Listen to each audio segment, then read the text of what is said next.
The Abundance of Grace. Story by Ekunreorio of Tinuoye. Written by Opamipo T. Oluwole. Copyright 2026, Brooklyn, New York. Chapter 1. Makoko Mornings. The sun had barely begun its quiet climb over the horizon when Makoko stirred awake. At that hour, the lagoon shimmered like molten gold beneath the pale blue morning sky. Wooden houses balanced on long stilts rose gently above the water, their reflections rippling across the surface as fishermen paddled silently between them. Narrow wooden walkways stretched from home to home like fragile bridges, creaking softly whenever someone stepped across them. For outsiders, Makoko looked like chaos floating on water. But for the people who lived there, it was home. The air smelled of damp wood, fish, smoke from cooking fires, and the salty breath of the lagoon. It was a scent that clung to clothes, to skin, to memory, and to Rere, it smelled like life itself. Inside a modest wooden shack perched above the water, the soft glow of a kerosene lantern flickered against the walls. The room was small, but it held everything the family owned. A wooden table scarred by years of use, a few metal cooking pots, stacked plastic buckets, and thin mats spread across the floor where the children slept. At exactly 4 a.m, Jumoke stirred. She had learned long ago that the water waited for no one. Carefully, she rose from her mat and tied a faded headscarf around her hair. Her movements were quiet, practiced, and deliberate. Beside her, her husband, Ona Olapo, was already awake, rolling up the sleeves of his worn shirt as he prepared the fishing nets. For a moment, Jumoke stood still and looked at her children. Midi lay curled against the wall, one arm stretched across the thin mat she shared with her younger sister. Rara slept beside her, her braids spread gently across the pillow. Near the opposite corner, Zion snored softly, one foot sticking out from beneath the blanket. Little Nora slept peacefully in a small crib their father had built from leftover wood. Jumoke's eyes softened. Life had not given them wealth, but it had given them each other. She leaned forward and gently touched Rare's shoulder. "Rere?" "Mid," she whispered. Rara stirred first. Her eyes blinked open slowly as sleep retreated from her mind. She rubbed her face and sat up, the lantern light reflecting softly in her wide brown eyes. "Yes, Mama," she murmured. Mid groaned softly beside her, but pushed herself upright as well. "Is it already morning?" she asked sleepily. Ona Olapo chuckled quietly as he lifted a bundle of nets over his shoulder. "The fish are already waiting for us," he said. "The lagoon never sleeps." Rara stretched her arms above her head before standing carefully. The wooden floor felt cool beneath her feet. She moved quietly past Zion and Nora, making sure not to wake them. Jumoke handed her a small woven basket. "Bread is inside," she said gently. "Carry it carefully." Rara nodded. Her small hands gripped the worn handle tightly as she lifted the basket. Even though she was only 10 years old, she already understood the weight of responsibility. Beside her, Maid balanced a metal tray filled with freshly fried fish, their golden skins still glistening with oil. "You ready?" Maid asked. Rara gave a determined nod. "I'm ready." Outside, the world was just beginning to glow. The sky had shifted from deep indigo to soft pink, and the first streaks of sunlight brushed across the water.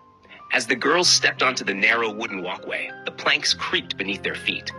Rari moved carefully, placing each step with quiet concentration. The lagoon rippled below them, reflecting the morning sky like a living mirror. "You're walking too fast," Mida teased gently. "I'm not," Rare replied, though she slowed slightly. "You're excited," Mida said with a smile. Rare shrugged. Maybe she was. Every morning carried a small hope, that today might be the day everything changed. The walk to the market took nearly 20 minutes. By the time they arrived, Makoko Market was already alive. Vendors shouted across wooden stalls stacked high with fish, vegetables, and steaming bowls of food. Canoes bumped gently against one another as fishermen unloaded their catches. Smoke from cooking fires curled upward into the sky. The air buzzed with voices. "Fresh fish! Hot bread! Come and buy!" Rare adjusted the basket on her head and stepped forward. "Bread! Fresh bread!" she called. Her voice was soft at first, but confidence grew with each word. Nearby, Maid began offering fried fish to passing customers. Some people stopped, others walked past without looking. An elderly woman approached Rara and studied the basket. "How much for the bread?" she asked. Rara smiled politely. 200 naira, ma." The woman nodded and reached into her purse. "I'll take 2. Rara carefully wrapped the bread in paper before handing it over. Thank you, Ma. Moments like that filled her heart with quiet joy. Every sale meant something. It meant food for the family. It meant school fees. It meant survival. But not every day was kind.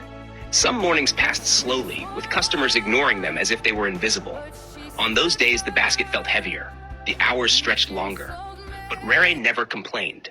Instead, she watched, she listened, she learned. She noticed how traders negotiated prices, how fishermen repaired torn nets, how mothers comforted crying babies while balancing trays of food. Makoko was more than a place. It was a living classroom, and Rere absorbed every lesson. By late morning, the sun hung high above the lagoon. The market began to quiet as vendors packed away their goods. Miri counted the coins they had earned. Not bad today, she said with a smile. Rere nodded. It wasn't much, but it was enough. As they walked home across the wooden planks, the lagoon sparkled brightly beneath the afternoon sun. Children splashed in the water below. Neighbors called greetings from their doorways. For a moment, everything felt peaceful. That night, after dinner, the family gathered inside their small home. Zion told stories about his adventures chasing crabs near the water. Nora laughed as Jumoki tickled her tiny feet. Ona Olapo sat quietly repairing a fishing net, his fingers moving with practiced skill. Rara lay beside Maid on the mat, staring up at the wooden ceiling. The lantern flickered softly. Are you still awake? Maid whispered. Yes, Rara replied. What are you thinking about? Rara hesitated. Then she spoke quietly. I want to see the world one day. Maide turned her head. The world? Yes, Rara said softly. Beyond Makoko. Maid studied her sister's face for a moment. Then she smiled. If anyone can do it, she said, it's you. Rara closed her eyes slowly. Before sleep claimed her, she whispered a small prayer. May grace guide us through tomorrow. She didn't know it yet, but that prayer would carry her across oceans, across cities, and across the boundaries people once believed she could never cross. From wooden walkways to glass skyscrapers, from the quiet waters of Makoko to a future brighter than the rising sun. And this was only the beginning. Chapter 2. Life in the Slum. Makoko was never quiet, even in the early hours of the morning when the sun had barely risen and the sky still carried traces of lavender and pale gold. The community was already alive with motion and sound. The lagoon rippled gently beneath the stilts that held up hundreds of wooden homes. Canoes glided silently across the water, guided by fishermen who had long mastered the rhythm of the tides. Women balanced baskets on their heads as they moved carefully across the narrow planks connecting houses and markets. Children laughed somewhere in the distance.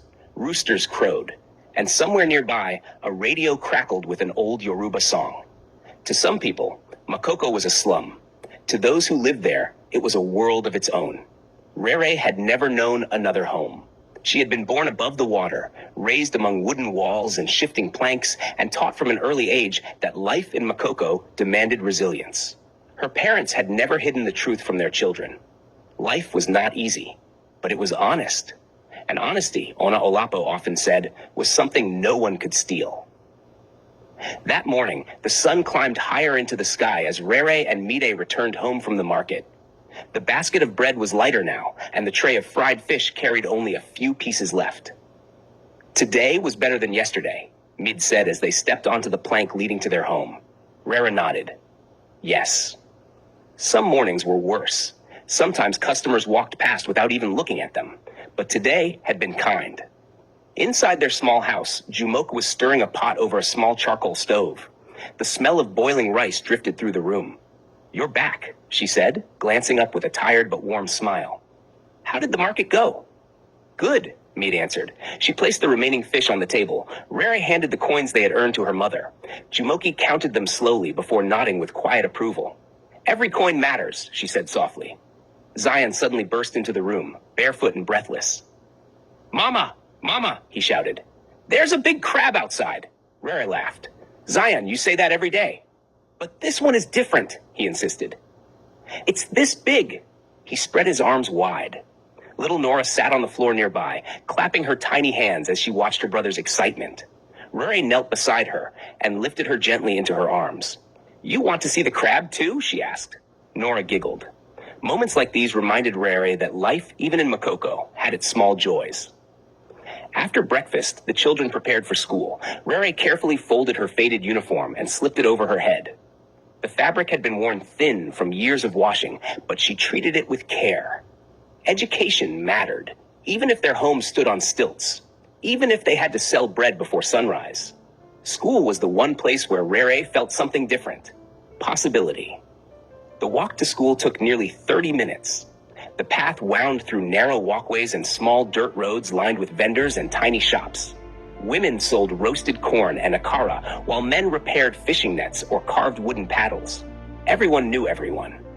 "Good morning, Jumoki's daughters," an elderly woman called from her stall. "Good morning, Mama Sade," Mide replied politely. Rere smiled and waved.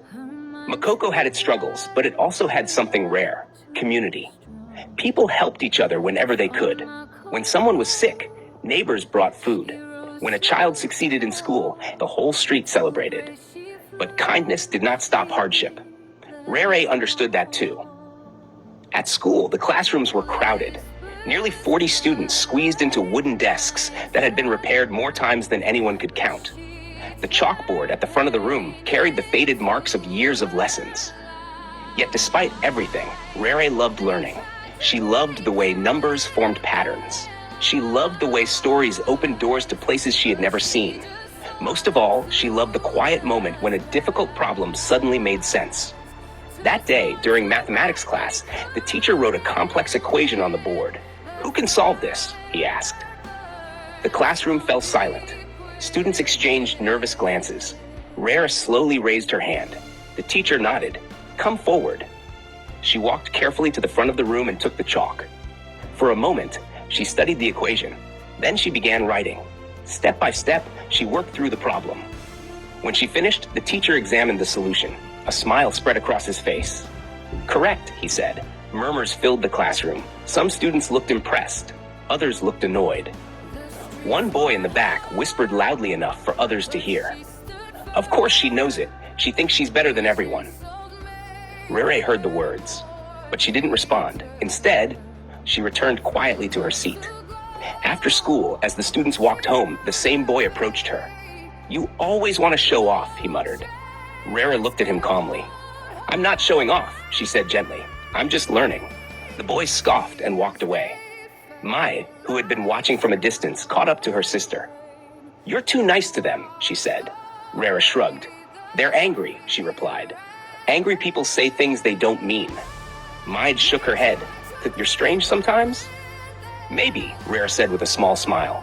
"But I think anger is heavier to carry than kindness." Midi laughed. "You sound like Mama." By the time they reached home, the sun had begun its slow descent toward the horizon. The lagoon glowed orange and gold. Fishermen returned with their catches. Women prepared evening meals. And the smell of cooking fires drifted through the air. That night, after dinner, Ona Olapo sat outside, repairing his fishing net. Rere joined him quietly. "Papa," she said. "Yes? Do you ever wish we lived somewhere else?" He paused, considering the question carefully. "Sometimes," he admitted. "But Makoko taught me everything I know." He looked at her. "Why do you ask?" Rere hesitated. "I want to see the world," she said softly. Ona Olapo smiled. "You will." "How do you know?" "Because you ask questions," he replied. "Children who ask questions are never meant to stay in one place." Rere watched the sun disappear behind the horizon. For the first time, she imagined a life beyond the lagoon. A life where wooden planks did not limit how far she could walk. A life where the horizon was not the end of the world, but the beginning of it. And somewhere deep inside her heart, something stirred. Hope. Makoko had shaped her, but it would not contain her. Chapter 3. Beauty and Bullying. The first time Rere noticed the whispers, she pretended not to hear them. It was during the second week of the school term.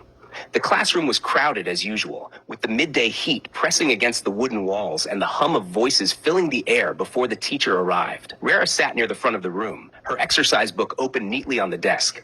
The faint scent of chalk lingered in the air from the previous lesson. Behind her, two girls leaned close together. "Look at her hair," one of them whispered. "She thinks she's special," the other replied quietly. Rere kept her eyes fixed on her notebook. She had learned early in life that sometimes silence was stronger than argument. Still, the words settled somewhere deep inside her chest. Across the room, Maid sat with her own group of classmates. She glanced toward her sister occasionally, sensing the tension even if she couldn't hear every whisper. The teasing had started slowly. At first, it had been harmless comments about Rara's braids or the way teachers often praised her work. But gradually, the tone had shifted. What had begun as curiosity had turned into something sharper. Envy. When the teacher entered the room, the whispers stopped immediately. "Good morning, class," he said. "Good morning, sir," the students replied in uneven chorus. The lesson began. But even as the teacher spoke about fractions and numbers, Rara could feel the weight of eyes watching her. Some curious, some admiring, some resentful. After class ended, the students gathered outside beneath the shade of a large tree that stood near the schoolyard. The tree had been there longer than the school itself. Its wide branches stretched like protective arms, offering shelter from the fierce afternoon sun. Rara sat beneath it with her book. She loved reading during lunch break. Books allowed her to travel far beyond Makoko, beyond Lagos, beyond Nigeria, sometimes beyond the world itself. As she turned the page, a shadow fell across the book. She looked up. 3 girls stood in front of her. The tallest crossed her arms. "You think you're better than us?" she asked. Rara blinked. "No," the girl scoffed. "You always answer every question in class." "The teacher asks questions," Rara said quietly. "I answer them." Another girl rolled her eyes. "And you always get the highest scores." Rara closed her book slowly. "I just study." The girls exchanged glances. One of them leaned closer. "You think because you're pretty and smart, everyone should admire you." Rara felt her cheeks warm slightly. "I never said that." The first girl shrugged. "You don't have to." For a moment, the air between them felt heavy. Then Maid appeared behind Rara. "Is there a problem?" she asked firmly. The girls hesitated. Maid was older, taller, and far less patient with nonsense. The tallest girl shrugged again. "No problem." They walked away. Maid turned to her sister. "What did they want?" Rara shook her head. "Nothing." Maid frowned. "Don't lie to me." Rara sighed softly. "They think I'm trying to show off." Maid's eyes flashed with irritation. "You're not showing off." "I know," Rara said gently. "But sometimes people don't like seeing someone else succeed." Mid sat beside her. "That's not fair." Rara smiled faintly. "Life isn't always fair." She opened her book again. "But learning helps." Later that afternoon, the sisters walked home together. The wooden walkways of Makoko glowed orange beneath the setting sun. Children played along the planks, while women prepared evening meals. The smell of grilled fish drifted through the air. Mead kicked a small pebble as they walked. "You shouldn't let them talk to you like that," she said. Rara looked out across the lagoon. "What should I do instead?" "Tell them off." Rara laughed softly. "And then what?"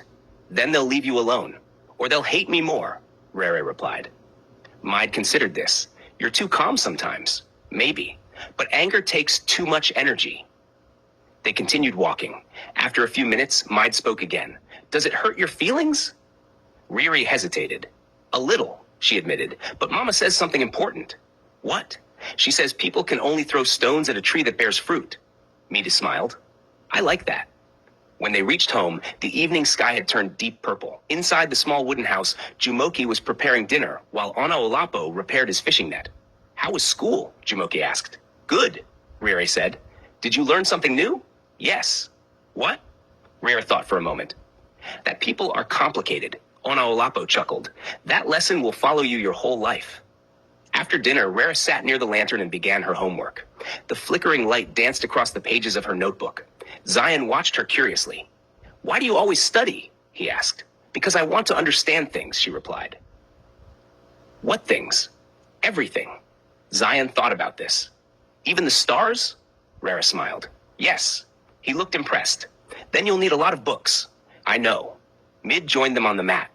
"You'll probably read every book in Lagos one day." "Maybe," Rara said. Later that night, as the family prepared for sleep, the sounds of Makoko softened. The lagoon whispered quietly beneath the stilts. A distant boat engine hummed somewhere far away. Rara lay on her mat, staring at the wooden ceiling above her. She thought about the girls at school, their whispers, their jealousy, their anger, and she wondered why success sometimes made people uncomfortable. But then she remembered something her teacher once said. "Your light will not always be welcomed by everyone," he had told the class. "But that does not mean you should dim it." Rara closed her eyes. She would not dim her light. Not for anyone, not for whispers, not for jealousy, not for fear. Instead, she would keep learning, keep growing, keep dreaming, because somewhere beyond the lagoon, beyond Makoko, beyond the narrow wooden walkways, a future was waiting for her. And when the day finally came, she would walk toward it with the same quiet grace she carried inside her heart. Chapter 4. A Girl Beyond Her Age. There were certain mornings in Makoko when the sky seemed wider than usual. Those mornings always began the same way, before the sun rose, before the fishermen called out across the water, before the lagoon reflected the gold of daylight. But for Rere, those mornings carried a quiet promise.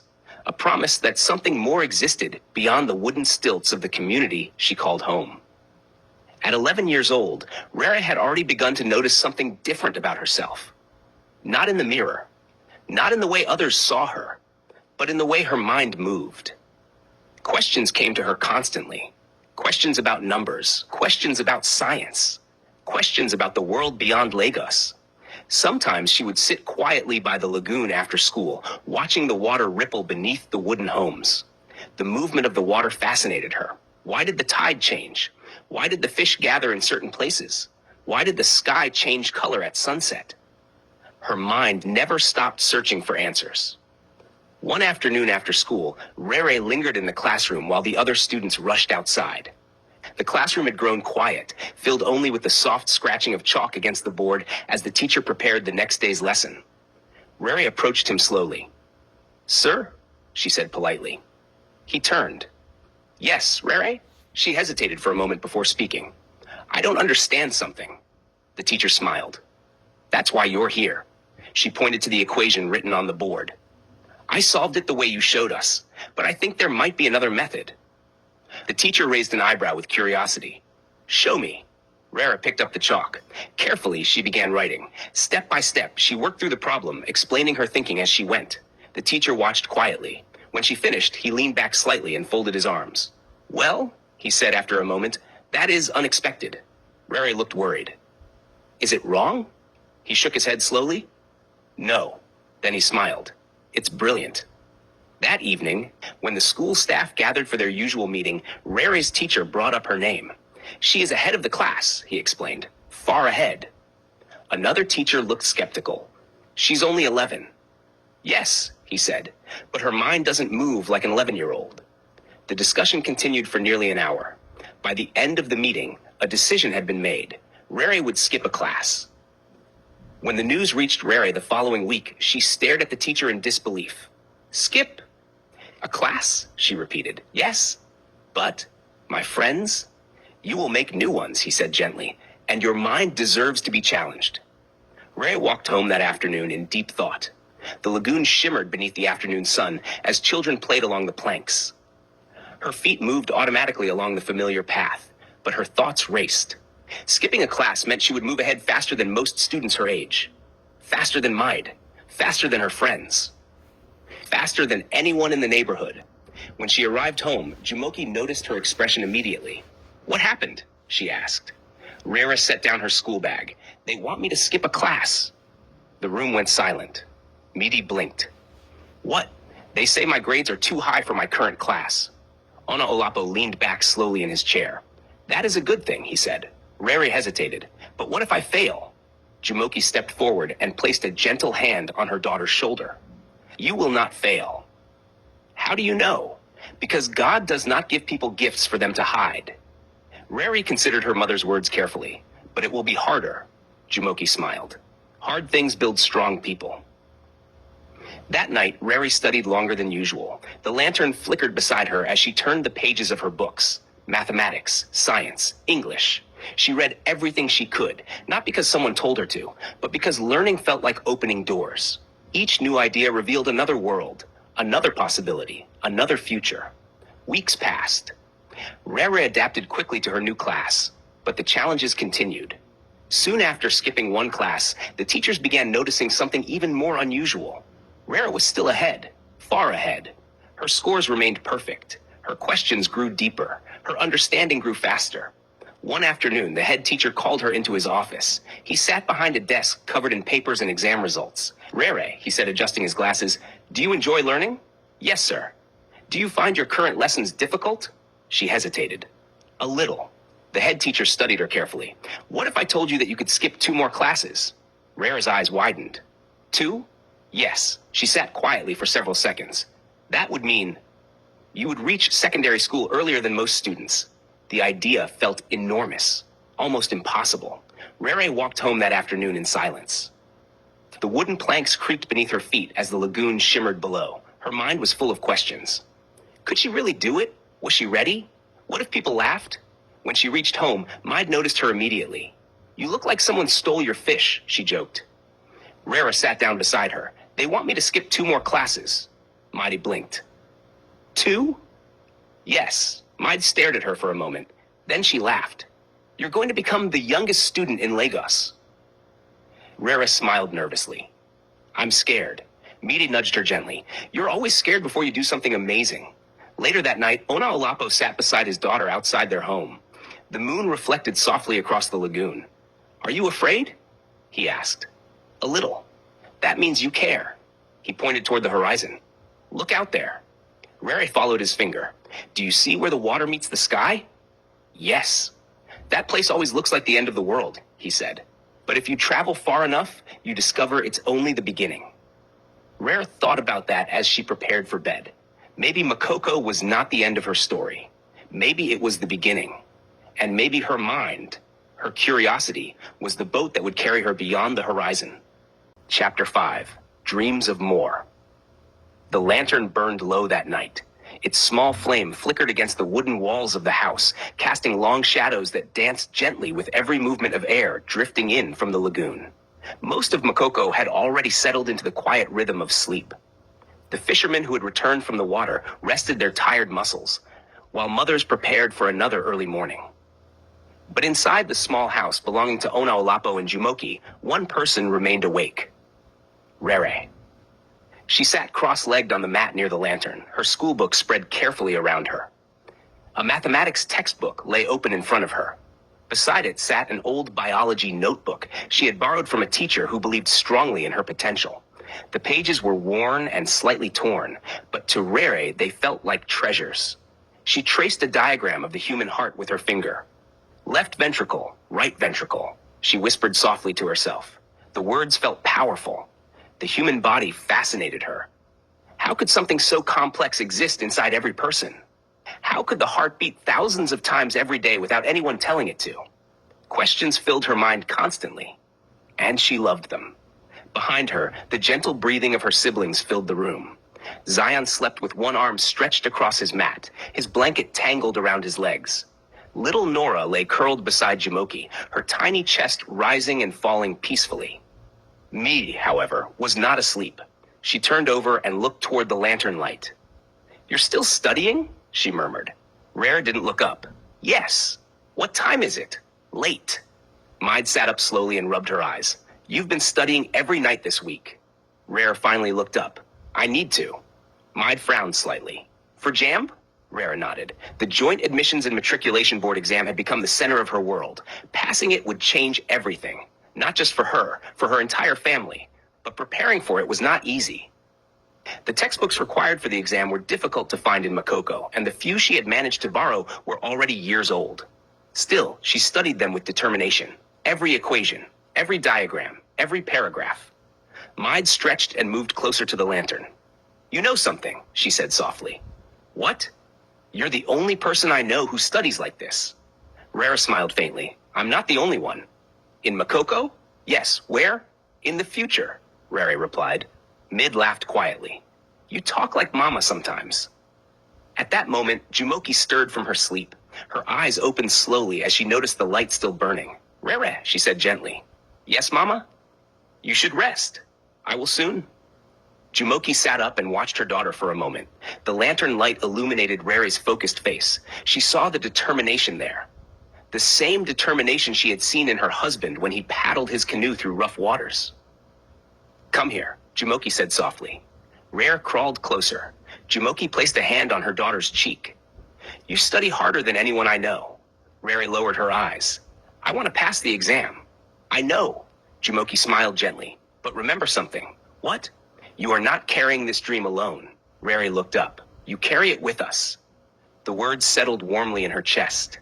Outside, the wind rustled gently through the stilts beneath the house. The lagoon whispered quietly in the darkness. That night, after finally closing her books, Rere lay awake longer than usual. Her thoughts drifted far beyond Makoko. She imagined large libraries filled with thousands of books. She imagined classrooms with bright lights and endless opportunities. She imagined a life where her curiosity could stretch as far as her mind wished to travel. But with those dreams came fear. What if she failed? What if all her effort meant nothing? The thought tightened her chest. But then she remembered her father's words. Fear means the dream matters. Slowly, she closed her eyes, and eventually, sleep came. The weeks that followed were some of the hardest Rere had ever experienced. Her days followed a relentless routine. Before sunrise, she and Mead walked to the market to sell bread and fried fish. Afterward, they rushed to school.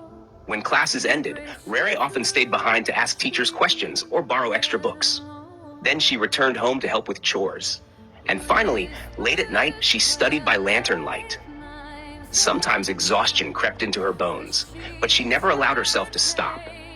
One afternoon after school, Rere sat beneath the large tree near the classroom building. Her textbooks rested open across her lap. The afternoon breeze moved gently through the leaves above her. Still studying? A familiar voice asked. She looked up. It was her science teacher. Yes, sir? He sat beside her and glanced at the pages. You are studying material meant for students far older than you. I know. Why? Rere thought carefully before answering. Because the future is waiting. The teacher smiled. That is a good reason. He paused. Do you know what education really is? What? It is the bridge between where you are and where you want to go. Rere considered his words. A bridge. Yes. And sometimes, he continued, bridges require courage to cross. Later that evening, when she returned home, Ona Alapo noticed the heavy books in her arms. You are carrying the whole library, he joked. Rere laughed. I wish. He watched her carefully. Are you tired? A little. He nodded. That means you're doing something important. The exam day approached quickly. Soon, the entire household felt the weight of anticipation. Even Zion sensed something significant was happening. Is Rere going to become a doctor? He asked one night. Maybe, Maid said. Or a scientist. Zion looked impressed. Can she build robots? Maybe, Maid laughed. On the morning of the exam, the sun rose slowly over the lagoon. Rere stood quietly outside the house, staring across the water. Her heart beat faster than usual. Jumoki joined her. Are you ready? Rere nodded. I think so. Jumoki took her hands. You have already won. How? Because you never stopped trying. Those words stayed with her as she walked toward the examination center. Every step felt heavier, every breath deeper. But beneath the fear, something stronger lived inside her. Hope. Because sometimes dreams begin not with certainty, but with courage.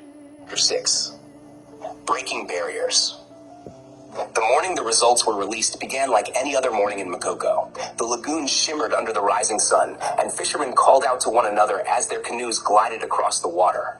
Smoke from cooking fires drifted into the sky, and the scent of fried fish floated through the narrow walkways connecting the homes. Life moved with its usual rhythm, but inside Rere's chest, nothing felt usual. Her heart beat quickly as she walked beside Mai along the familiar wooden planks. Slow down, Maid said. I'm not walking fast. Yes, you are. Rere glanced down at her feet. She hadn't even noticed. Every step felt heavier than normal. Every breath seemed to carry the weight of anticipation. Today, the jam results would be announced. The exam she had spent months preparing for, the one she had studied for under the dim glow of a lantern while the rest of Makoko slept, had finally reached its moment of truth. And now the answer waited. Somewhere, on a sheet of paper that could change her life. Mead nudged her gently. You'll be fine. Rere gave a small smile. I hope so. You will be. But even Mighty's confidence could not calm the storm of thoughts rushing through Rere's mind. What if she failed? What if she had misunderstood the questions? What if all those nights of studying had not been enough? Fear whispered quietly in the back of her thoughts. But another voice answered it. The voice of determination. The examination center was already crowded when they arrived. Students gathered outside in small groups, speaking in hushed tones or laughing nervously to hide their anxiety. Teachers moved between them, organizing papers and preparing the notice board where the results would soon be posted. Rare stood near the edge of the crowd, her fingers curled around the strap of her school bag. "Look at all these people," Mide whispered. "Yes." "Everyone is nervous." Rare nodded, but she felt something deeper than nervousness. This moment felt like standing at the edge of a bridge. One step forward would lead somewhere new, but she couldn't see the other side yet. The head teacher stepped forward. "Students," he called. The crowd fell silent. "The results are ready." A ripple of tension moved through the group. Several teachers began pinning sheets of paper onto the notice board. Names, scores, numbers that would determine futures. The crowd surged forward. Students pressed closer to read their results. Voices rose around them. "I passed." "What did you get?" "Let me see." Rara hesitated. For a moment she couldn't move. "Go," Mide said gently. "You should see." Rara took a slow breath. Then she stepped forward. The board seemed enormous. Rows and rows of names covered the pages. Her eyes moved carefully down the list, searching, scanning, looking for one name. Ekunrere Oref Oye. For several seconds she couldn't find it. Panic flickered. Had she failed? Had she missed it? Then, there it was. Her name, her score. Rari blinked. Once, twice. The number did not change. Her score was far higher than she had imagined. Her chest tightened as the realization settled in. She had passed. Not just passed, she had excelled. Behind her, Mead pushed through the crowd. "What does it say?" she asked breathlessly. Rare turned slowly. "I passed." Maid's eyes widened. "How well?" Rare showed her the score. For a moment, Maid said nothing. Then she shouted, "You did it!" Students nearby turned to look. Maid wrapped her arms around her sister. "I knew it," she laughed. "I knew you would." Rare's heart felt too full to speak. The months of studying, the late nights, the quiet sacrifices, all of it had led to this moment. But the most powerful part wasn't the number on the page. It was the realization that her dreams were no longer just dreams. They were possibilities. When they returned home that afternoon, the sun hung low over the lagoon. Children ran along the wooden walkways while neighbors called greetings to one another. Rare's heart raced again as she stepped inside the house. Jamoki looked up from the cooking pot. "You're back early," she said. Rare stood silently. "What happened?" Jamoki asked. Maid burst through the door behind her. "Mama?" Jamoki turned quickly. "What is it?" "She passed." Jamoki froze. For a moment, the only sound in the room was the bubbling pot on the stove. "Passed?" she repeated softly. Rare nodded. Jamoke stepped forward slowly. "How well?" Rare handed her the paper. Jamoke read the number. Her hands trembled. Then tears filled her eyes.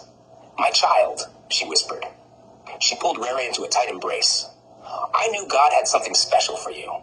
Analopo arrived home shortly afterward, carrying his fishing net over one shoulder. "What's all this excitement?" he asked. Zion ran toward him. "Rare did something big." "What big thing? She passed the exam." Olapo stopped. "Is that true?" Rare handed him the results. He studied the paper carefully. Then he looked at his daughter. For several seconds he said nothing. Finally he spoke. "You have made Makoko proud." His voice carried a quiet strength. "But more importantly," he continued, "you have shown what is possible." That night, the small wooden house felt different. Not larger, not richer, but brighter somehow. Neighbors came to congratulate the family. Word traveled quickly through Makoko. The fisherman's daughter passed the big exam. Did you hear? She scored higher than most students in the city. The community celebrated as if the victory belonged to everyone, because in many ways it did. Makoko had raised her. Makoko had shaped her. Makoko had believed in her. Later that night, when the house grew quiet again, Rere stepped outside. The moon hung above the lagoon, casting silver light across the water. She sat on the edge of the walkway and watched the gentle ripples move beneath her feet. Her mind replayed the events of the day. The crowd, the notice board, the number beside her name. For the first time in her life, she felt the horizon stretching wider than ever before. But she also understood something important. Passing the exam was not the end. It was only the beginning. Because somewhere beyond the lagoon, beyond Makoko, beyond everything she had ever known, a future was waiting, and now she was one step closer to reaching it. Chapter 7. Secondary School Strides. The day Rary stepped into senior secondary school felt different from every other school day she had known. Not because the building was larger, though it was. Not because the classrooms were brighter. though they were, but because she knew something had changed. For the first time in her life, she was entering a place where the expectations were greater than anything she had faced before. The gates of the school stood tall and painted in fading blue. Students poured through them in groups, their laughter echoing across the courtyard. Some were older teenagers preparing for graduation. Others were newcomers like Rere, but very few were her age. At 14, most students were only just entering junior secondary school. Rere was stepping into senior secondary school, and people had noticed. As she walked across the courtyard, several students turned their heads. "Is that the girl who passed jam early? I heard she skipped 2 classes. She's from Makoko." "Really?" Their voices floated through the air like drifting leaves. Riri tried to ignore them. She tightened her grip on the strap of her school bag and continued walking. Beside her, Mita nudged her gently. "You're famous now," Riri sighed. "I don't want to be famous." "Well," Maid said with a grin, "too late." The classroom was larger than the ones she had known before. Rows of desks stretched toward the front, where a large chalkboard covered the wall. The windows allowed sunlight to pour inside, illuminating the room with warm light. Students filled the seats slowly, some chatting excitedly, others flipping through notebooks. Riri chose a seat near the front. She always preferred sitting where she could hear the teacher clearly. As she arranged her books, a tall girl sitting behind her leaned forward. "You're the Makoko girl, right?" Riri turned slightly. "Yes." The girl studied her for a moment. "You're younger than everyone here." "I know. Are you sure you belong in this class?" The question was not cruel, but it carried a hint of doubt. Riri answered calmly, "I passed the exams." The girl raised her eyebrows. "Well," she said after a moment, "we'll see how long you last." Before Riri could respond, the teacher entered the classroom. "Good morning, class." "Good morning, sir." "Welcome to senior secondary school." His voice carried authority, but also encouragement. "This year will challenge you in ways you have never experienced before." He wrote 3 words on the board. "Discipline, focus, perseverance." "These," he said, tapping the chalk against the board, "will determine who succeeds." His eyes moved across the classroom. And who does not? The first few weeks passed quickly.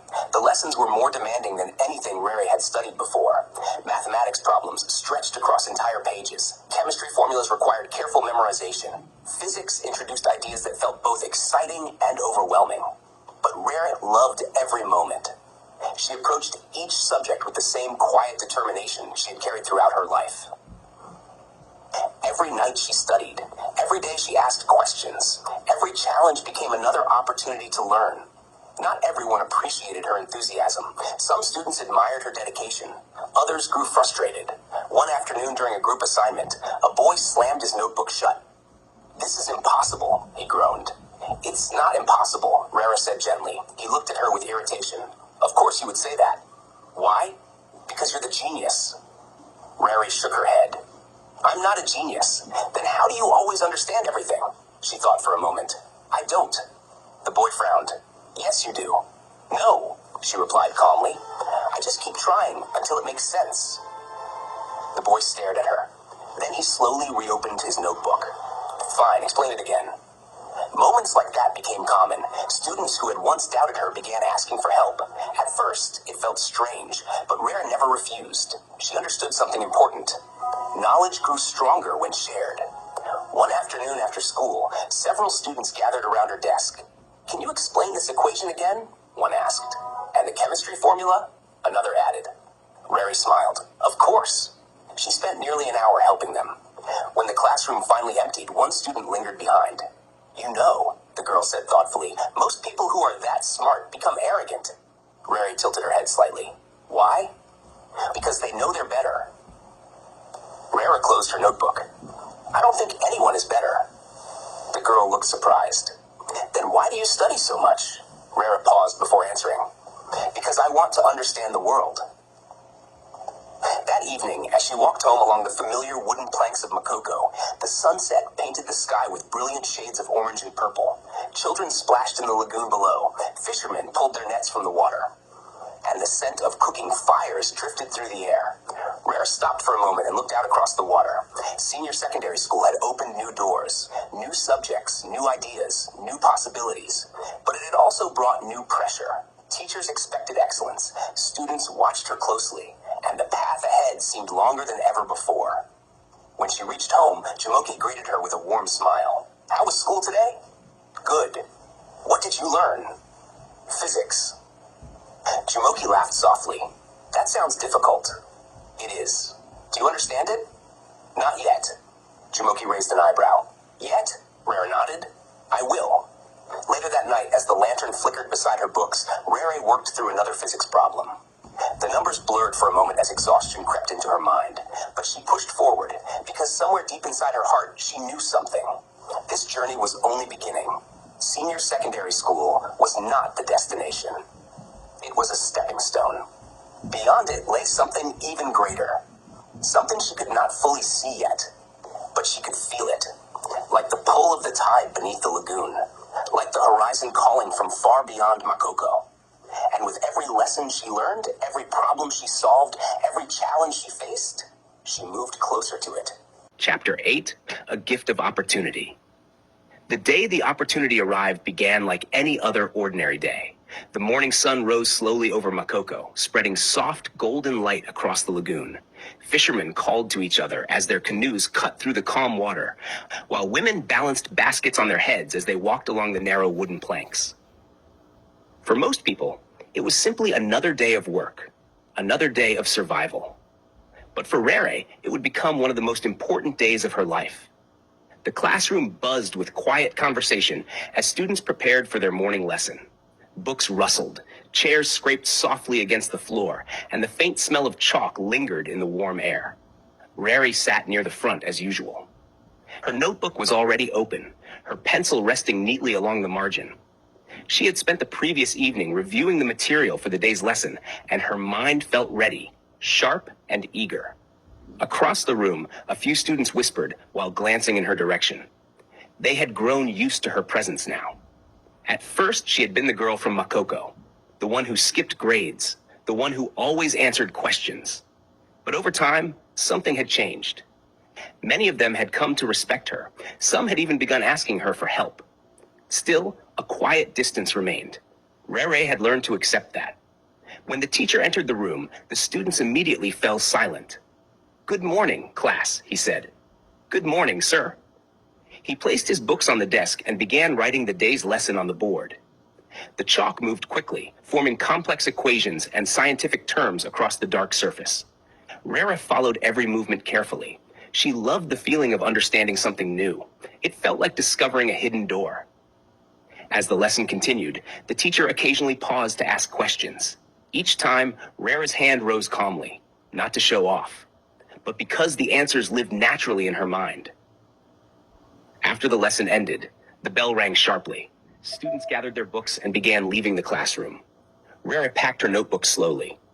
She had learned long ago that rushing usually led to mistakes. Just as she lifted her bag from the floor, the teacher approached her desk. "Rere," he said quietly. "Yes, sir?" He studied her for a moment. "You work very hard." She nodded politely. "Thank you, sir." He hesitated. Then he slipped a folded envelope onto her desk. "Take this with you," he said softly. Rere looked at the envelope. "What is it?" "Just read it later," he replied. Before she could ask another question, he turned and walked toward the staff room. Ree stared at the envelope for several seconds. It was simple, plain, but something about it felt important. Carefully, she placed it inside her school bag. The rest of the day passed quickly. Lessons came and went. Students moved through the halls. The sun climbed high above the school courtyard. But throughout the afternoon, Rare kept thinking about the envelope. What could it be? A letter? A test? Some kind of announcement? By the time school ended, curiosity had grown too strong to ignore. She walked home beside Mead along the familiar wooden planks. The lagoon sparkled beneath the late afternoon sun. "Why are you so quiet?" Mead asked. Rhea hesitated. "Something strange happened today." "What?" She reached into her bag and pulled out the envelope. "My teacher gave me this." Mead frowned. "What's inside?" "I haven't opened it yet." "Why not?" "I wanted to wait." "For what?" "For home." Mitty laughed. "You're very dramatic." When they reached their house, Jumoke was preparing dinner while little Nora played with a wooden spoon on the floor. Zion ran past them, chasing a small crab he had captured near the water. "Mama," Rary said. "Yes." "My teacher gave me something today." Jumoke wiped her hands and turned toward her daughter. "What is it?" Rary handed her the envelope. Jumoke opened it slowly. Inside was a printed document. She read the first few lines. Then she stopped. "What does it say?" Midi asked eagerly. Jumoke looked up, her expression filled with surprise. "It's a scholarship application." The room fell silent. "A scholarship?" Midi repeated. Jumoke nodded. "For a university abroad." Rara blinked. "Abroad?" Jumoke continued reading. Her eyes moved carefully across the page.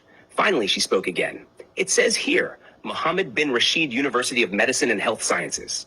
Rare had never heard the name before. "Where is it?" "In Dubai." The word felt unfamiliar, foreign, far away. Ana Olapo arrived home moments later, carrying his fishing net over his shoulder. "What's going on?" he asked. Midi turned toward him excitedly. "Papa, Rere might go to university in Dubai." Ana Olapo paused. "Dubai?" Jumoke handed him the letter. He read it carefully. For a long time he said nothing. Then he looked at his daughter. "This is a very big opportunity." Rere felt her heart begin to race. "But can I really apply?" "Yes," Jumoke said, "but it will not be easy." The application required several things: academic records, personal essays, recommendations, and proof that the student had the ability to succeed in a demanding international program. For most students, those requirements were already difficult. For a girl from Makoko, they felt almost impossible. That night, the family sat together discussing the possibilities. "What if I fail?" Rere asked quietly. "You might," Onalapo admitted. "But what if you succeed?" The question hung in the air. "What if this is your bridge?" Jumoke added, "The bridge between your dreams and the world." Rera looked at the letter again. Dubai. The name sounded like a distant star, beautiful, unreachable. But somewhere deep inside her heart, something stirred. Hope. The teacher had seen something in her, something worth believing in. And perhaps, just perhaps, this small envelope was the first step toward a future far greater than she had ever imagined. Chapter 9. Scholarship Success. For the next several weeks, the small wooden house in Makoko felt different. It was still the same home, the same creaking floorboards, the same gentle sound of water beneath the stilts, the same lantern flickering against the walls at night. But now something new lived inside it. Expectation. The scholarship application sat carefully folded inside Rary's school bag like a fragile promise. Every evening after finishing her homework, she spread the documents across the small wooden table and studied them again. The requirements were long. Academic transcripts, personal statements, letters of recommendation, evidence of excellence. Each page carried the weight of possibility. And each page reminded Ray how far she still had to travel. One night, as she worked through the forms by lantern light, Maide leaned over her shoulder. "You're writing very seriously," Maide said. "I have to," Ray replied. "This essay decides everything." Maide read the first line of the page. "Why do you want to study biomedical engineering?" She glanced up. "That sounds complicated." Rara smiled slightly. "It is." "Then why choose it?" Rara paused. Her pencil hovered above the paper. Finally she spoke. "Because I want to build things that help people live." Midi tilted her head. "Like what?" "Machines that help doctors see inside the body. Or tools that help people breathe. Or devices that fix hearts." Mighty's eyes widened. "That sounds important." Rare nodded. "It is." Across the room, Jumoke listened quietly while preparing dinner. Her heart swelled with pride every time she heard her daughter speak about the future. But she also felt something else. Fear. The world beyond Makoko was enormous, and sending her daughter into it meant letting go. That night, after the children had fallen asleep, Jumoke spoke softly to Ona Olapo. "Do you think she will really go?" Ona Olapo looked out toward the lagoon. "If the opportunity comes," he said, "we must let her. But she is still so young." "Yes, and the world is far away." He nodded slowly. "But dreams do not grow by staying close to home." Jumoke sighed. "I know." The application process demanded more than paperwork. Rara spent hours refining her essay. She wrote about Makoko, about the lagoon, about the lantern light that illuminated her books each night, about the belief that education could transform not only her life, but the lives of others. Her teachers helped review her writing. One of them read the final version and shook his head in amazement. "You speak with clarity beyond your years," he said. Rary lowered her eyes. "I'm just telling the truth." After weeks of preparation, the application was finally ready. All the documents were carefully sealed in an envelope. Rara held it in her hands, feeling its weight. This single package carried her hopes across oceans. The next morning, she and Onolapo traveled to the city to submit it. The journey felt long. Boats, buses, crowded streets. But eventually they reached the office where the application would be mailed. Rere handed the envelope to the clerk. As it disappeared behind the counter, she felt a strange mixture of relief and fear. There was nothing more she could do. Now, she had to wait. Waiting turned out to be the hardest part. Days passed, then weeks. Life in Makoko continued as always. The fishermen rose before dawn. Women filled the market with the scent of fried fish. Children raced along the wooden planks. But inside Rara's mind, the question never stopped echoing. Had she done enough? Sometimes she woke in the middle of the night, imagining the letter arriving. Sometimes she imagined the opposite. Silence. Rejection. One evening, as she studied beneath the lantern, Maid noticed her staring at the same page for nearly 10 minutes. "You're not reading," Mai said. "I am." "No, you're not." Rara sighed. "I keep thinking about the application." Maide leaned closer. "You already did everything you could." "I know." "Then worrying won't change anything." Rara smiled faintly. "You sound like Mama. Maybe Mama is right." Weeks later, on a warm afternoon, something unexpected happened. Rara returned. Weeks later, on a warm afternoon, something unexpected happened. Rear returned home from school later than usual. The sky above Makoko had begun to soften into the pale gold of evening, and the lagoon reflected the fading sunlight like a sheet of glass. As she stepped onto the familiar wooden plank leading to their home, she noticed something unusual. Several neighbors stood gathered near the entrance. They were speaking in low, excited voices.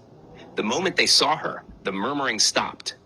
Mama Sade, the elderly woman who sold roasted corn nearby, pointed toward her. "There she is," she said. Rara frowned slightly. "What's happening?" she asked. No one answered immediately. Instead, the neighbors stepped aside as she approached the house. Her heart began to beat faster. Inside, Jumoki stood near the table. In her hands was an envelope, a white envelope, thicker than the others, and bearing a foreign stamp. Rara froze in the doorway. For a moment, the room seemed to grow smaller. "Rere," Jumoki said softly. Her voice trembled slightly. "This arrived today." Rere stepped closer. Her hands felt suddenly cold. "Is it?" she began. White Jumoki nodded. "Yes." The letter had come. From Dubai. Behind her, Midi rushed into the room. "Did you open it yet?" she asked breathlessly. Jumoki shook her head. "No. I was waiting for Rere." The room fell silent. Even little Nora seemed to sense the importance of the moment as she sat quietly on the floor. Zion stood near the door, watching with wide eyes. Ana Olapo entered slowly from outside, having just returned from the lagoon. "What's going on?" he asked. Jumoki held up the envelope. "The letter." Ana Olapo stopped. For a long moment, he simply stared at it. Then he turned toward his daughter. "Well," he said gently, "open it." Rira's hands trembled as she accepted the envelope. The paper felt smooth beneath her fingers. For months, she had imagined this moment. But now that it had arrived, it felt almost unreal. She carefully broke the seal. Inside was a folded document. Her heart pounded in her chest as she unfolded the paper. Her eyes scanned the first line, then the second, then the third. Suddenly, the words blurred. "Rire?" Mead asked anxiously. "What does it say?" Rira blinked, forcing her eyes to focus again. Then she read the sentence aloud. "We are pleased to inform you," her voice cracked, "that you have been awarded a full scholarship." The room exploded with sound. Maid screamed with joy. Zion jumped up and down. Jumoki covered her mouth as tears filled her eyes. Rara could barely continue reading. "To study at Mohammed bin Rashid University of Medicine and Health Sciences in Dubai." She lowered the letter slowly. For several seconds, no one spoke. Then Jumoki stepped forward and wrapped her arms tightly around her daughter. "My child," she whispered through tears. "My brilliant child." Rere buried her face against her mother's shoulder. The weight of the moment overwhelmed her. All the nights of studying, all the fears, all the waiting, they had led to this. Ona Olapo placed his hand gently on her head. "You have opened a door that many people never see," he said quietly. "But remember something." Rere looked up. This door was built with your hard work. That evening, news spread quickly through Makoko. Neighbors came one by one to congratulate the family. Some brought small gifts, others brought food, but most brought words of encouragement. The fisherman's daughter is going abroad. Our Makoko girl will study in Dubai. Pride filled the narrow walkways of the community. For once, the stories people told about Makoko were not about poverty. They were about possibility. Later that night, after the visitors had left and the house grew quiet again, Rere stepped outside. The moon hung high above the lagoon. Its silver reflection shimmered across the water. She sat at the edge of the walkway and looked out across the horizon. Dubai. The name still felt strange, so far away, so different from the world she knew. A gentle voice spoke behind her. "Are you afraid?" It was Onaolapo. Rere nodded slightly. "A little." He sat beside her. "That's normal." "What if I fail there?" He considered the question carefully. "Failure is not the opposite of success," he said. "It is part of the journey." Rere watched the ripples moving through the water below. "I've never left Makoko before." "You will leave it," he said softly. "But it will never leave you." She leaned her head lightly against his shoulder. "Everything is about to change." "Yes, but one thing will remain the same." "What?" "Who you are." Rere looked back toward the small wooden house where her family waited. This place had shaped her. Its struggles had strengthened her. Its people had believed in her. And now it was sending her into the world, not as someone escaping Makoko, but as someone carrying it with her. The lagoon whispered softly beneath the stilts, and somewhere beyond the dark horizon, a new chapter of her life was waiting to begin. Chapter 10. A New World. The days following the scholarship letter moved quickly, faster than Rere had ever experienced before. For most of her life, time in Makoko had followed a predictable rhythm. The sun rose over the lagoon. Fishermen paddled out to cast their nets. Women prepared food and opened their market stalls. Children ran along the wooden planks that connected the houses. Day after day, the pattern repeated itself. But now, everything seemed to be accelerating. Suddenly, there were forms to complete, documents to gather, meetings with teachers and school officials. Even officials from the city visited to confirm the scholarship details. For the first time in her life, Rere realized that leaving Makoko was no longer just a dream. It was happening. And with every passing day, the reality of that truth felt both exciting and terrifying. One afternoon, Jumoke sat beside her daughter while folding a few clothes that would travel with her. The small wooden house felt strangely quiet. "You don't need to take many things," Jumoke said gently.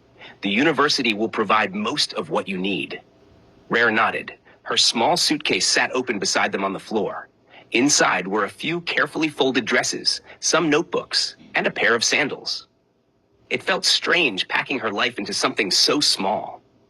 "Will you miss Makoko?" Jumoke asked. Rere smiled softly. "I already do." Jumoke reached out and touched her daughter's cheek. "You are carrying all of us with you." Across the room, Mide leaned against the wall watching them. "You better not forget us when you become famous," she teased. Rere laughed.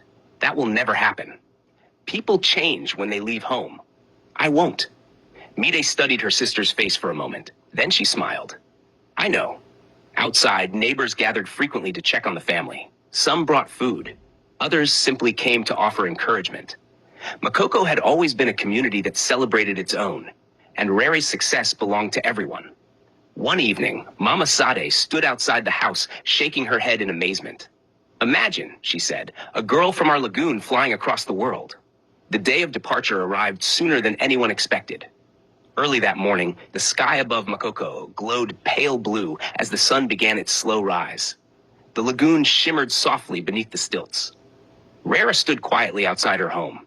She looked across the water, memorizing every detail. The wooden houses, the narrow walkways, the fishermen preparing their nets, the sound of laughter from children playing near the shore. This place had been her entire world, and now she was leaving it. Behind her, Zion ran up carrying something in his hands. "Wait," he shouted. Rere turned. "What is it?" He held out a small shell. "I found this near the water," he said. "It's lucky." Rere took the shell carefully. "Thank you." "Take it with you," Zion said, "so you remember Makoko." Her throat tightened slightly. "I will." Soon it was time to leave. Neighbors gathered along the walkway to say goodbye. Some waved, Others offered prayers. Jumoke hugged her daughter tightly. "Be brave," she whispered. "I will." Onaolapo placed his hands on her shoulders. "Remember where you come from," he said. "And remember where you are going." Then they began the journey to the airport. For Rere, the city of Lagos felt overwhelming.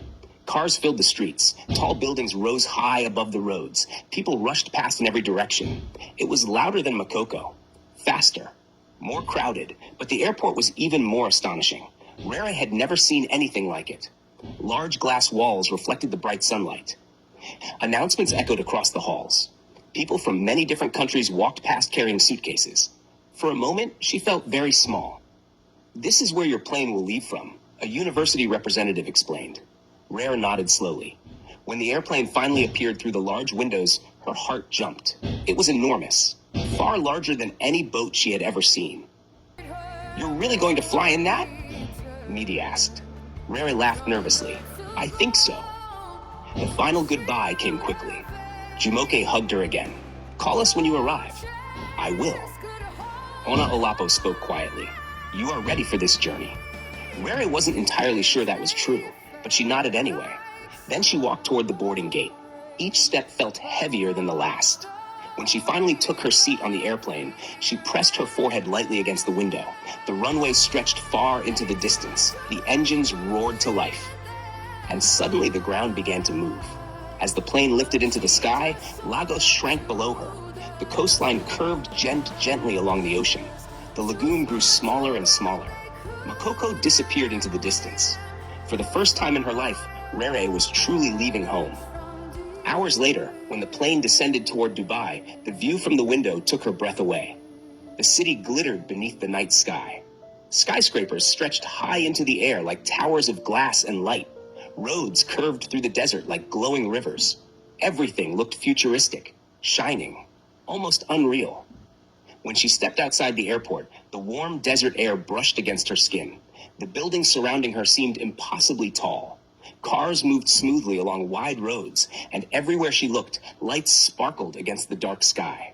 This world felt nothing like Makoko. Yet somehow, standing there beneath the towering skyline, Rare felt the same determination she had carried throughout her life.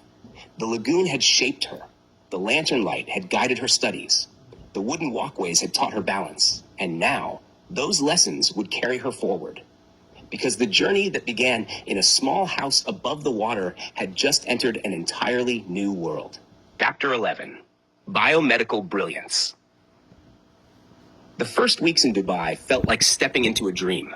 Not the kind of dream that fades quickly when morning arrives, but the kind that overwhelms the senses with its brightness, its movement, and its unfamiliar beauty. For Rere, everything was new. The buildings stretched high into the sky like giants made of glass and steel. At night, their lights glittered like stars that had descended to earth. The streets were wide and clean. Cars moved silently along perfectly paved roads. Palm trees lined the sidewalks, their leaves swaying gently in the warm desert breeze. Even the air smelled different. Dry, warm, endless.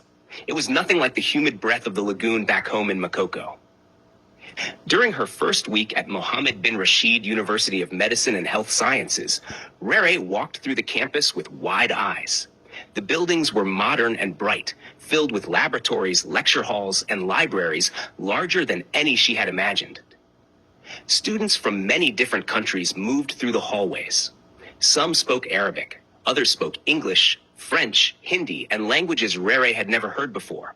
For the first time in her life, she felt like a small part of a very large world. Her dormitory room overlooked a quiet courtyard filled with trees and small fountains. The gentle sound of water flowing through stone channels reminded her faintly of the lagoon back home, but everything else felt different.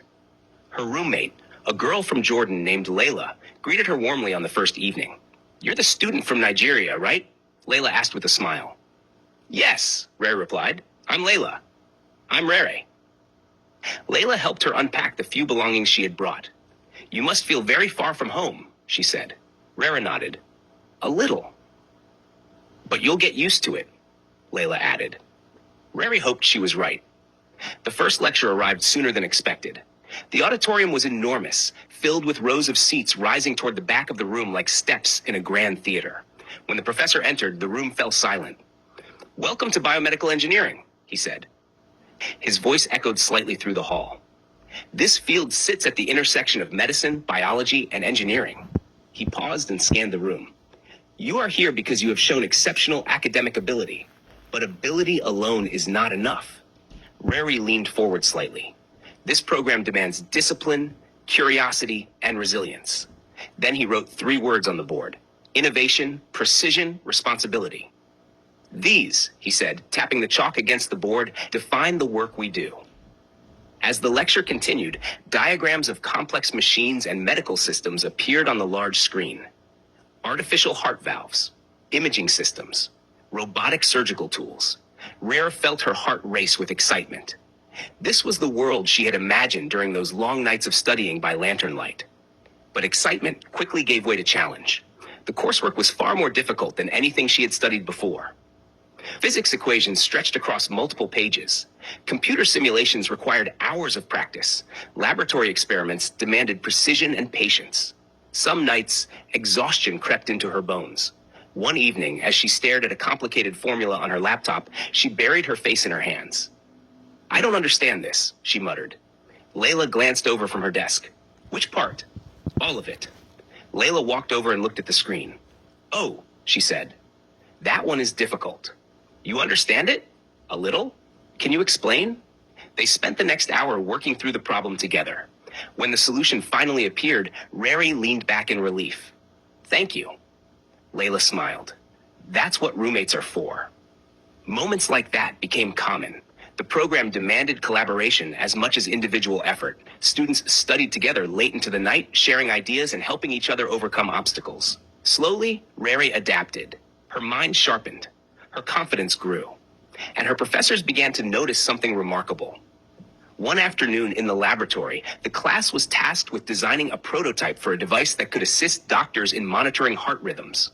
Teams worked carefully, adjusting wires and sensors. Rare studied the design closely. Then she made a small modification. Her teammate frowned. "That won't work." "Let's test it," she replied. They connected the device to the simulation program. The results appeared on the screen. The modification improved the accuracy of the readings. The professor approached their table. "What did you change?" he asked. Rare explained. He examined the results carefully. Then he nodded. "Excellent thinking." Word spread quickly among the faculty. The girl from Makoko had extraordinary instincts for engineering. Years passed faster than Rare expected. Each semester brought new challenges and new discoveries. She studied human anatomy, mechanical systems, biomedical imaging, and advanced programming. Her understanding deepened with every project, and through it all, she never forgot where she had come from. She called home whenever she could. "Mama," she said one evening during a video call. "Yes?" "We built a device today that can help doctors detect heart problems earlier." Jumoki smiled proudly. "I always knew you would build something important." Finally, the day of graduation arrived. The ceremony took place in a large hall filled with students, professors, and families from around the world. Rary sat among her classmates wearing a dark blue graduation gown. The fabric felt heavy on her shoulders, not because of its weight, but because of everything it represented. When her name was called, she walked across the stage with steady steps. "Ekunre ore of oye," the announcer said. "Bachelor of Science in Biomedical Engineering." Applause filled the hall. For a moment, Rara thought of Makoko, of the lantern light, of the wooden walkways, of the quiet nights spent studying while the lagoon whispered beneath the house. And now she stood here, a biomedical engineer. Later that evening, she called her family. "We watched the ceremony online." Zion shouted excitedly. "You look like a scientist." Mead laughed. "She is a scientist." Jumoki wiped tears from her eyes. "You have made us so proud." Rare looked out across the glittering Dubai skyline from the balcony of her dormitory. The journey from Makoko to this moment had not been easy, but every step had mattered, because the girl who once studied by lantern light had become something more. She had become proof that dreams could travel far beyond the horizon. Chapter 12, Giving Back. The first time Rara received her salary, she stared at the number on the screen for several minutes before believing it was real. She sat at a small desk in her apartment overlooking the glowing skyline of Dubai. Outside the window, the city pulsed with life. Cars gliding along illuminated highways, towering buildings reflecting the desert sun and the distant hum of a metropolis that never seemed to rest. But inside her apartment, everything was quiet. Her laptop screen glowed softly in the dim evening light. The payment notification remained open. 7,800 AED. She whispered the number under her breath again. Then she began converting it in her mind. Back home, that amount was close to 3 million naira each month. The realization made her lean back slowly in her chair. For years, money had always been something fragile in her life, something that arrived slowly and disappeared quickly. Every coin her parents earned in Makoko had been stretched carefully across meals, school fees, and the quiet emergencies of survival. Some days there had been just enough. Other days there had been barely anything at all. But now, for the first time in her life, Rara held something different in her hands. Stability, opportunity, responsibility. Her phone buzzed softly. It was Midi. Rara answered with a smile already forming. Hello? Did you get paid today? Maid asked immediately. Rara laughed. How did you know? Because Mama has been praying all day, Maid replied. She says the first salary is special. Rara glanced again at the number glowing on her screen. I did get paid. Well, Rara paused. It's more than I imagined. For a moment, neither sister spoke. Then Maid's voice softened. Rara, you did it. Those words carried years of memories. The early mornings selling bread along narrow wooden walkways, the long nights studying beneath the dim glow of a lantern, the quiet prayers whispered in the small wooden house above the lagoon. Yes, Rara said quietly. We did it. That evening, she opened her banking application and prepared to send her first international transfer. The amount she entered made her hesitate for a moment. It was the largest sum of money she had ever moved in her life. But the hesitation lasted only a second. She typed carefully. Recipient, Ona Olapo Oye, her father. Her hands paused over the screen. Then she pressed confirm. A strange warmth spread through her chest. For the first time in her life, she was sending help home, not receiving it, giving it. Thousands of kilometers away in Nigeria, the phone rang inside the small house where Jumoke was preparing dinner. Midi answered. Hello? A moment later, her eyes widened. Mama! Jumoke hurried over. What happened? The bank just sent a message. What message? And turned the phone toward her mother. The money arrived. Jumoke stared at the screen. The amount looked unreal, almost impossible. Is this real? She whispered. Just then Onaolapo stepped inside, still smelling faintly of the lagoon after returning from his day's work. What's happening? Mead handed him the phone. He read the message slowly. Then he looked at his wife. Our daughter, he said quietly, has begun her work. That night, the house felt different. Not because the walls had changed, not because the lagoon had changed, but because hope had grown larger. Months passed. Rara continued working at the private hospital in Dubai, applying everything she had learned during her university years. Her role involved assisting doctors with biomedical equipment, monitoring systems, imaging devices, and advanced diagnostic technologies designed to detect diseases earlier and treat patients more effectively. The hospital was filled with cutting-edge machines, technology that once seemed unimaginable to the girl who studied beside a flickering lantern. Every day, she learned something new. Every day, she grew more confident in the world she had entered. But even while building her career, her thoughts often returned to her family. One evening, during a video call, Zion suddenly leaned toward the screen with excitement. Guess what? What? Rara asked. I got accepted to study engineering in London. Rara's face lit up. That's amazing. Zion hesitated slightly. But the tuition is very expensive. Rara leaned back thoughtfully. How much? He told her. She did the calculation quickly in her head. It was a large number, but not impossible. Don't worry, she said calmly. I'll take care of it. Zion blinked. Are you serious? Yes. His face exploded into a smile. You're the best sister in the world. Mead's voice came from the background. Don't forget me. Rara laughed. I would never. Maidi folded her arms dramatically. I'm next. Next for what? My master's degree in the UK. Rara smiled warmly. We'll make it happen. And slowly, one by one, the dreams of the family began unfolding. Midi traveled to the United Kingdom to study law. Zion prepared for engineering school in London. Little Nora entered one of the most respected secondary schools in Lekki. The life that once felt impossibly distant had begun to take shape. But the most emotional moment came when Rere returned to Nigeria for the first time after beginning her career. The airplane descended toward Lagos just as the sun began setting over the Atlantic coastline. From the window, she could see the familiar shape of the lagoon stretching across the landscape. Memories rushed back instantly. The wooden houses, the narrow walkways, the smell of fried fish in the early mornings, the sound of fishermen calling across the water. Makoko, her beginning. But when the car finally stopped in Lekki, something entirely different awaited her. A tall gate opened slowly. Behind it stood a beautiful house. White walls, wide windows, palm trees swaying gently in the evening breeze. Her parents' new home, the mansion she had built for them.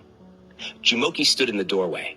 The moment she saw her daughter step from the car, tears filled her eyes. "My child," she said, "you have changed our lives." Rare embraced her tightly. "No," she whispered softly, "you changed mine first." Onolapo stood nearby, his face glowing with quiet pride. "I once rowed a canoe across the lagoon every morning," he said, "and now my daughter has built us a home on solid ground." That night, the family gathered around a large dining table. They laughed. They shared memories. They spoke about the future. But as Rere looked around the room, something became clear to her. Success was not simply about wealth. It was about transformation. The transformation of a family. The transformation of a community. The transformation of a girl who once studied beneath the fragile glow of a lantern. And as she looked out the window toward the distant lights of the city, she understood something with certainty. Her journey was not finished. In many ways, it was only beginning. Chapter 13, Homecomings. The first time Rhea returned to Makoko after several years away, the lagoon looked exactly the same. From a distance, the wooden houses still balanced carefully on their stilts above the water. Narrow walkways stretched between them like delicate threads connecting one life to another. Canoes drifted slowly across the surface of the lagoon, while fishermen called to one another in familiar voices. For a moment, as the boat approached the community, Rere felt as though time had folded in on itself. Nothing had changed, and yet everything had. She stepped carefully onto the wooden plank leading into the neighborhood. The wood creaked beneath her weight, just as it had when she was a child, running to school or carrying baskets of bread and fried fish to the market. The sound stirred something deep in her chest. Memories. A small crowd had already begun gathering along the walkway. Word had spread quickly that she was coming. Rere has returned. Our Makoko daughter is back. Children ran ahead of her, shouting excitedly as they carried the news deeper into the neighborhood. Soon neighbors began appearing from their homes. Mama Sade pushed her way through the crowd, her face glowing with joy. "My child!" she exclaimed. She pulled Rere into a tight embrace. "You have grown into a powerful woman." Rere laughed softly. "I'm still the same girl." Mama Sade shook her head. "No," she said firmly. "You are proof that our children can reach the world." More neighbors approached, greeting her warmly. Some held her hands, others simply smiled proudly. One man nodded toward the lagoon.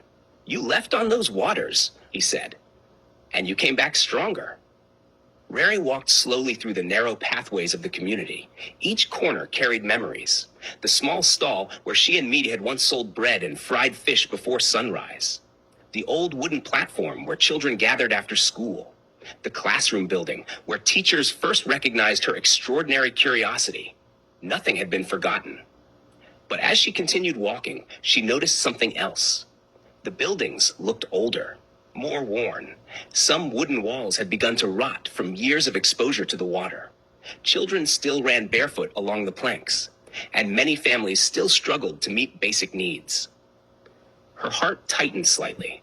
Makoko had given her everything. Now it was time to give something back. That evening, she sat with the community leaders beneath a large open shelter near the water. Lanterns hung from wooden beams, casting soft golden light across the gathering. Several elders listened carefully as she spoke. "I want to help improve Makoko," she said gently. One elder leaned forward. "What kind of improvements?" Rere took a deep breath. "We can start by strengthening the walkways." She gestured toward the planks beneath their feet. "Many of them are unsafe." Another elder nodded. "That is true. We can also build stronger walls for the homes," she continued.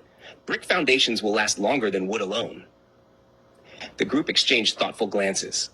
"But that will require money," someone said. Rare smiled softly. I have some. Silence settled over the group for a moment. Then the eldest man in the circle spoke. You have returned not only with success, he said, but with generosity. Rara lowered her eyes slightly. This community raised me. Everything I am began here. And if Makoko gave me a foundation, then I must help strengthen its future. Construction began a few weeks later. Workers arrived with materials, bricks, cement, wood, and tools. The narrow pathways buzzed with activity as teams began reinforcing walkways and repairing weakened structures. Children gathered nearby, watching with fascination. One little boy tugged on Rara's sleeve one afternoon. Are you the one building everything? He asked. Rara knelt beside him. No, she said gently. Many people are helping. But they said you paid for it. She smiled. I'm just giving something back. The boy looked thoughtful. I want to build things too someday. Rare felt warmth spread through her chest. You can. How? By learning, she replied. He nodded seriously. I'll study very hard. Soon the project expanded. Rary helped establish a small scholarship program for children in the community who showed academic promise. Teachers began recommending students, books were donated, supplies were delivered, and slowly something new began growing within Makoko. Opportunity. One afternoon, as the sun dipped low over the lagoon, Rary stood beside the water, watching children walk carefully across a newly reinforced bridge connecting two parts of the community. The structure was stronger than the old planks, safer, more stable. A small girl paused halfway across the bridge and turned toward her. Thank you, she called. Rary waved. But inside, she felt something deeper than gratitude. She felt fulfillment. Because success, she had learned, meant very little if it existed only for oneself. Its true power came from what it allowed you to do for others. Later that evening, she visited the old house where she had grown up. The wooden structure still stood proudly above the lagoon. She stepped inside slowly. The room looked smaller than she remembered. The table where she once studied by lantern light sat quietly near the wall. She ran her fingers along its worn surface. This was where everything had begun. A small shell rested on the windowsill, Zion's shell, the one he had given her the day she left for Dubai. She picked it up gently. Even now, the lagoon's whisper seemed to echo through it. Rary looked out across the water. Makoko had not just been a place. It had been the foundation of her strength. And now, piece by piece, wall by wall, dream by dream, she was helping build something new, not just for herself, but for every child who looked across the lagoon and wondered if the horizon could belong to them too. Chapter 14. Love and family success had transformed many things in Rara's life. It had carried her from the wooden walkways of Makoko to the towering skyline of Dubai. It had given her the education she once dreamed about while studying beneath a flickering lantern. It had opened doors to opportunities that once seemed impossibly far away. But there was one thing success had not taken from her: loneliness. For many years, Rara had focused entirely on her work and her responsibilities. Her days were filled with long hours at the hospital, overseeing biomedical equipment and assisting medical teams with new technologies designed to improve patient care. Her evenings were often spent reviewing research papers or participating in development meetings with other engineers. And whenever she had time away from work, she used it to continue her philanthropic projects back home in Makoko. Her life was meaningful, but it was also quiet. One evening, after a particularly long day at the hospital, Rere sat alone on the balcony of her apartment. The Dubai skyline stretched endlessly before her, glowing beneath the golden colors of sunset. She had grown used to this view, yet tonight it felt different. Perhaps it was the stillness, or perhaps it was the realization that even with all her achievements, she had not yet built a life beyond her work. Her phone buzzed. It was Meaty calling from London. "Hello, big sister," Maid said cheerfully. "How's the future world today?" Rara laughed softly. "Busy as always. You work too much. Someone has to." Maid's voice softened slightly. "You should think about your own life too. My life is fine." "Yes," Maide said, "but it could be fuller." Rari understood what she meant. She had heard similar comments from her parents during their video calls. "You deserve happiness beyond your work," Jumoki often said, but Rari had always brushed the idea aside, until the day she met Daniel. Daniel worked in the same hospital, though in a different department. He was a medical researcher specializing in biomedical imaging systems. His work often overlapped with Rare's projects, especially when hospitals needed to upgrade their diagnostic equipment. Their first meeting happened during a joint research presentation. Rare had been explaining the mechanics behind a new imaging system when Daniel approached her afterward. "That was an impressive presentation," he said. Rare smiled politely. "Thank you. You explained a complex system very clearly." She appreciated the sincerity in his tone. "Clarity is important when lives depend on understanding." Daniel nodded. "I agree." They began speaking more often after that. Sometimes it was about work, discussing new developments in medical technology. Sometimes it was about their personal journeys. Daniel had grown up in a different part of the world, but shared a similar passion for innovation and problem solving. But what surprised Rare most was how easily their conversations flowed. He respected her ideas, he listened carefully, and he understood the responsibilities she carried toward her family and her community. One evening after work, they walked together along a quiet path near the marina. The city lights reflected across the water, creating shimmering patterns that reminded Rare faintly of the lagoon back home. "You've accomplished a lot," Daniel said. "I've been fortunate." "Fortune helps," he replied, "but determination matters more." Rare smiled slightly. "My parents would agree with you." They walked in comfortable silence for a moment. Then Daniel asked gently, "Do you ever think about building a life beyond your work?" Rare paused. The question felt familiar. "I've thought about it," she admitted, "and I'm still learning what that life might look like." Daniel nodded. "Well," he said, "sometimes the right person helps you discover it." Their relationship grew slowly. There was no rush. Both of them understood the value of patience, and over time, something beautiful began to form between them. Respect, trust, companionship. At 27, Rare married Daniel in a small ceremony attended by close friends and family. Her parents traveled from Nigeria for the occasion. Jumoke wiped tears from her eyes as she watched her daughter walk toward the altar. "My little girl," she whispered. "She has built a life across the world." After the ceremony, Onaolapo placed his hand gently on Daniel's shoulder. "Take care of her," he said. Daniel nodded with sincerity. "I will." Marriage brought a new kind of balance to Rare's life. She continued her work at the hospital and remained deeply involved in her projects in Makoko. But now she also had a partner who supported her journey. 2 years later, their first child was born. A son. Holding him for the first time filled Rare with an emotion she had never experienced before. Responsibility. Not just for a career, not just for a community, but for a new life. A daughter followed a few years later. The small apartment that once felt quiet now echoed with laughter and the joyful chaos of family life. One evening, as she rocked her daughter to sleep, Daniel sat beside her. "You know something," he said. "What?" "You've built something incredible." Rare looked around the room, her children sleeping peacefully, her husband beside her, the city lights shining softly through the window. "It wasn't just me," she replied. "It never is." Because every part of her journey had been built by many hands. Her parents' sacrifices, her teacher's belief, her siblings' encouragement, her community's pride, and now her own family's love. Together, they had shaped the woman she had become. And as she looked down at her children, she realized something with certainty. The legacy she was building would not end with her. It would continue through them, through the communities she helped, through every life touched by the grace that had carried her from Makoko to the world. Chapter 15. Abundance of Grace. The lagoon was quiet that morning, not silent. Makoko was never truly silent, but calmer than usual, as if the water itself had paused to reflect. The sun rose slowly above the horizon, spreading warm gold across the surface of the lagoon. Wooden houses stood patiently on their stilts, just as they had for generations. The narrow walkways stretched between homes, carrying the footsteps of people beginning their day. For many residents, it was just another morning. But for Rere, standing at the edge of the walkway and looking out across the lagoon, the moment felt deeply significant.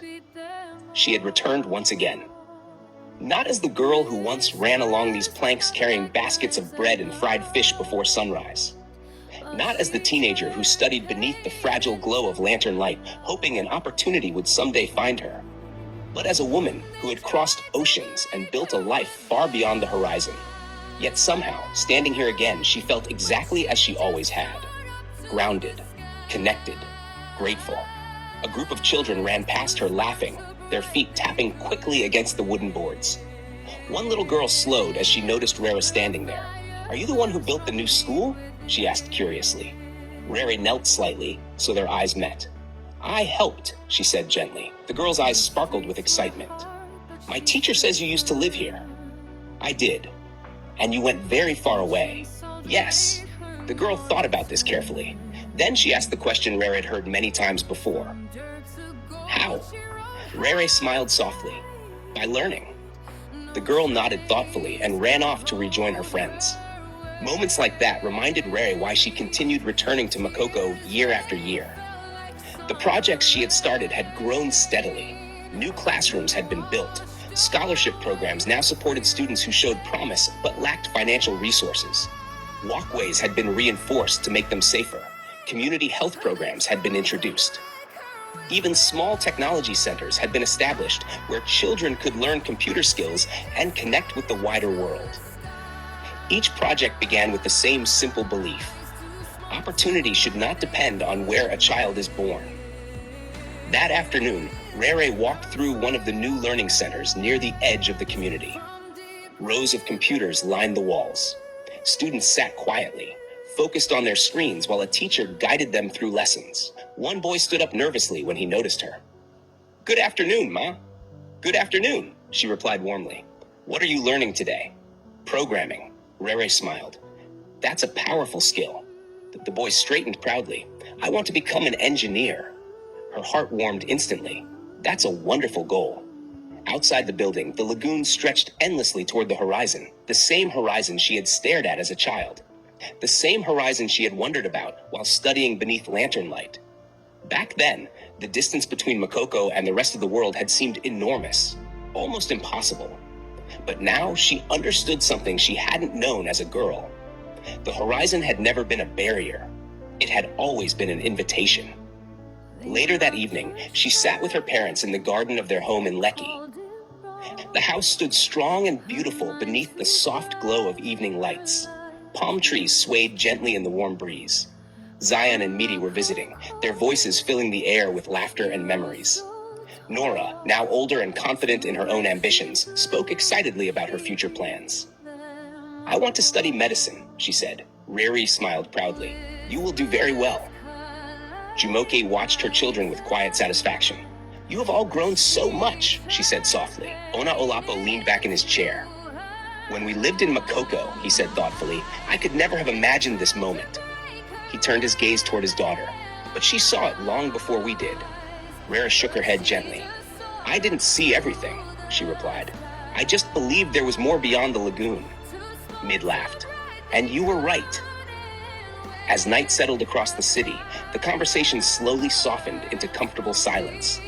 Rara stepped away from the table and walked toward the garden gate. The sky above Lagos shimmered with stars. Somewhere far away, across the ocean, Dubai continued glowing beneath its desert sky. Her life now existed across two worlds, the world that had raised her and the world that had allowed her to grow. But neither one defined her alone. Instead, they existed together, woven into the story of who she had become.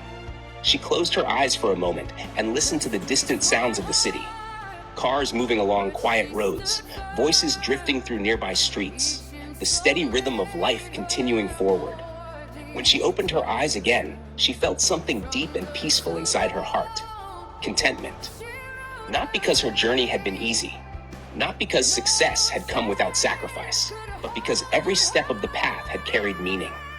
From the wooden stilts of Makoko, to the glass towers of Dubai, to the classrooms and bridges she now helped build for others.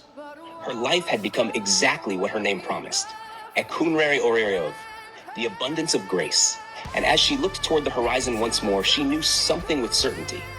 Grace had not finished its work yet, because somewhere in Makoko tonight, another child sat beneath a lantern reading a borrowed book. Another dream was beginning. Another future was quietly forming.